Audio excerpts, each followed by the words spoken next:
Vamos a empezar ya mismo compartiendo una noticia que es fundamental de cara a lo que se viene en el mundo en esta gran batalla que hay entre progresistas, globalistas, anticristianos, liberales en el sentido anglosajón y, por otro lado, lo que es un espacio más tradicionalista, un espacio más conservador, un espacio más soberanista, porque vamos a ver finalmente, vamos a comprender finalmente la importancia que han tenido las palabras de J.D. Vance en Múnich. Recientemente vamos a ver que se dio un discurso, a mi criterio, de los más significativos que se ha visto en la esfera política internacional, donde en la Conferencia de Seguridad de Múnich, J.D. Vance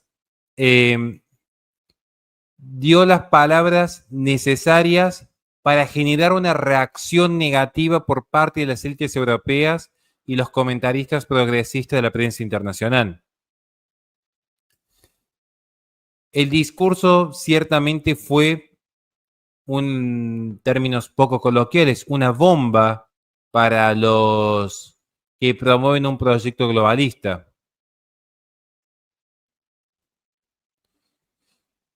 Uno de los elementos fundamentales del discurso de Vance gira en torno a lo que yo ahora voy a transmitir citándolo textualmente, para que vean la contundencia de sus palabras.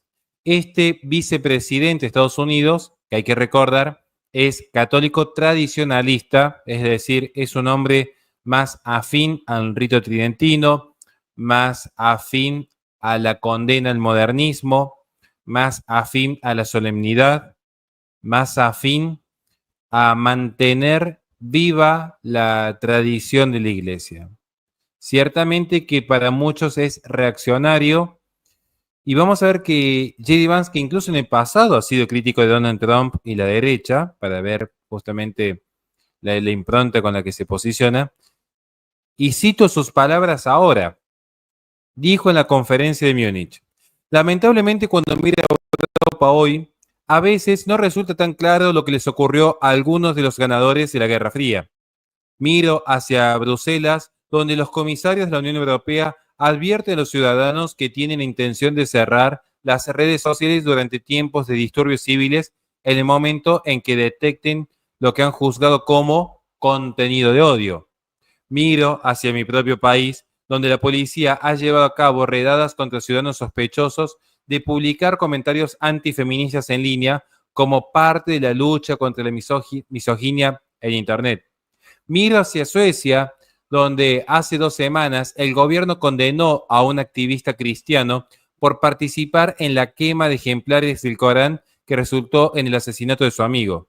Como señaló escalofriantemente el juez en su caso, las leyes suecas que supuestamente protegen la libertad de expresión en realidad no otorgan, y cito textualmente, un pase libre para hacer o decir cosas sin correr el riesgo de ofender a un grupo que sostiene esa creencia. Tal vez lo más preocupante sea lo que pienso de nuestros queridos amigos del Reino Unido, donde el retroceso en el respeto a los derechos de conciencia han puesto en la mira, en particular, las libertades básicas de los británicos religiosos. Hace poco, más de 2 años, el gobierno británico acusó a Anne Smith Connor, un fisioterapeuta de 51 años y veterano del ejército, del atroz delito de permanecer a 50 metros de una clínica de abortos y rezar en silencio durante 3 minutos, sin obstruir a nadie, sin interactuar con nadie, simplemente rezando en silencio por su cuenta. Cuando la policía británica lo vio y le exigió saber por qué estaba rezando, Adam respondió simplemente que era por el hijo que estaba esperando y que él y su exnovia habían abortado años antes. Pero los agentes no se inmutaron. Adam fue declarado culpable de violar la nueva ley de zonas de contención del gobierno que penaliza la oración silenciosa y otras acciones que podrían influir en la decisión de una persona a menos de 200 metros de un centro de abortos. Fue condenado a pagar miles de libras en costas legales a la fiscalía. Ahora me gustaría poder decir que esto fue una casualidad, un ejemplo único y descabellado de una ley mal redactada que se promulgó contra una sola persona. Pero no. En el pasado mes de octubre, hace apenas unos meses, el gobierno escocés empezó a distribuir cartas a los ciudadanos cuyas casas se encontraban dentro de las zonas llamadas de acceso seguro, advirtiéndoles de que incluso la oración privada en sus propios hogares podía suponer una infracción a la ley. Naturalmente, el gobierno instó a los lectores a denunciar cualquier ciudadano sospechoso de ser culpable de un delito de pensamiento. En Gran Bretaña y en Europa, me temo que la libertad de expresión está en retirada. Esto es importante porque estamos escuchando a un vicepresidente de una de las naciones más poderosas del mundo advertir lo que ya hemos visto en otras noticias. Hoy, en Occidente, no hay nada más riesgoso que simplemente ser un cristiano que ora por el fin del aborto. Hoy, en Occidente, la libertad de expresión y la libertad religiosa ha claudicado en pos de la corrección política. Hoy, en Occidente, tenemos a comunicadores mediocres, tibios, timoratos, que prefieren discutir banalidades y esconder sus cabezas como las avestruces antes que asumir que efectivamente hay todo un sistema globalista que está yendo en contra de nuestras creencias.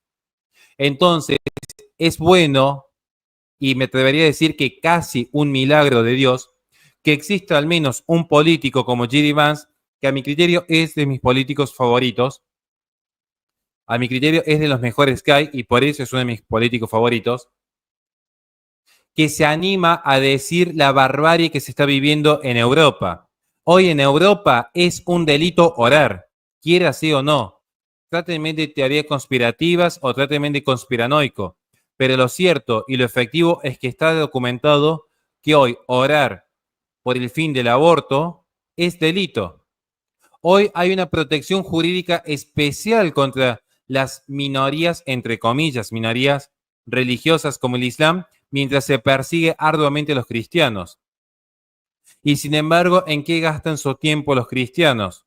Y como podemos observar, están gastando su tiempo en discutir la vida privada de tal youtuber o si acaso tal otro apologeta conoce un concilio o si acaso tal pastor conoce lo que dijo tal obispo. Mientras tanto, el mundo entero feliz de que haya comunicadores perdiendo tiempo en estas cuestiones, porque justamente eso genera una masa boba, una masa mediocre, una base alienada de sus convicciones, que están más pendientes de ese tipo de contenido que de saber lo que realmente está aconteciendo por parte del Deep State en contra de la cristiandad. Por eso tenemos que ser conscientes de lo que aquí sucede. Porque si nosotros creemos que estamos defendiendo la fe simplemente porque le ponemos me gusta a un determinado video, no estamos entendiendo el fondo del problema. Y lo digo haciendo autocrítica. Tampoco es que va a cambiar la situación del mundo entero que yo dé este tipo de noticias, pero al menos somos conscientes de que si no prestamos atención en las próximas elecciones, no vamos a estar lejos de que en cualquier momento en América Latina siga sucediendo lo que siempre ha sucedido, que se copian los modelos legales de Europa. Entonces, lo que es el avance de la filosofía censocentrista que provenían de Europa, luego se trasladaron a América Latina. Antes parecía impensado que en Argentina se hablase de persona no humana en referencia a los animales. Sobre todo en la década de los 90, donde estamos muy ocupados en otras discusiones más banales. Pero resulta que en la década de los 90, Stephen Wise, por dar un ejemplo, empezó a promocionar en las Cortes de Estados Unidos la noción de persona no humana. Y hoy en los magistrados argentinos se tiene este modelo de persona no humana. Volviendo entonces al caso, hoy en Europa se están aplicando leyes que van en contra de la oración. ¿Y qué estamos haciendo en Argentina? Discutiendo en dónde se congrega este youtuber en vez de hablar de estos temas fundamentales. Porque estos son los temas que hay que tomar conciencia para que estemos atentos al momento de las elecciones democráticas, para que estemos atentos a lo que pueda ser el futuro de cada nación, para que no tengamos que reaccionar cuando ya sea demasiado tarde, como pasó, por ejemplo, con la legalización del aborto, que muchos quisieron reaccionar cuando ya era tarde, cuando Casa FUS y Fundación Huésped ya estaban operando y mientras tanto, durante años, se ninguneó a los que advertíamos que Casa FUS y Fundación Huésped eran filiales de la IPPF y que contaban a su vez con financiamiento del Fondo de las Poblaciones de la ONU. Luego que se aplicó el plan ENIA, recién allí algunos pro vida reaccionaron, pero ya era tarde, porque era tal la maquinaria que convenía ahora simplemente seguir en el mundo de las frivolidades antes que asumir que efectivamente es una guerra que se pudo ganar si hubiésemos reaccionado a tiempo. Entonces, advertido esto, creo que J.D. Vance es una luz de esperanza para muchos que creen que es posible todavía combatir el globalismo y esperemos siempre que sea la voluntad de Dios la que nos guíe a un mejor futuro, pero para eso nosotros tenemos que obedecer su palabra con sumisión y también con valentía, sin temor, ir a dar el buen combate.